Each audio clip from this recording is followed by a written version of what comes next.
Sogo Food Restaurant is established to cater the menu in the hotel to the common people who would want to eat and not stay at the hotel. Hotel Sogo has this Sogo Food Restaurant in 4 branches: Malate, Buendia, Roxas Boulevard, and Santolan. Maraming guests ang nagbibigay ng suggestion na sana matikman nila kahit hindi kailangan mag-check-in. Kaya naisip ng management na magkaroon ng Sogo Food.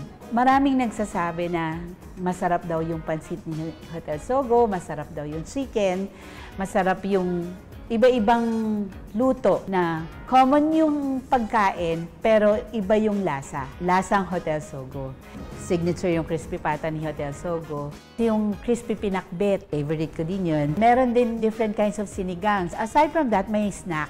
Meron tayong clubhouse, meron tayong grilled ham and cheese, meron tayong mga featured menu, iba-iba kada panahon. And we continue to develop new menu para dun sa Sogo Food Restaurant. Meron tayong dumplings at meron tayong breakfast buffet. Ang benefit ng magkaroon ng Sogo Food Restaurant sa lobby ng hotel is one, para maging available yung menu ng hotel para sa mga guests na gusto lang kumain. Pangalawa, karoon ng additional manpower and additional employment. Pangatlo, ma-experience nila na yung mga taga-Hotel Sogo pala, maganda yung service. So dun pa lang makikita nila how much more pag nag-stay pa sila. Hello everyone! Tried our food at Sogo Food Restaurant in 4 different branches. That is in Malate, Buendia, Roxas Boulevard, and Santolan.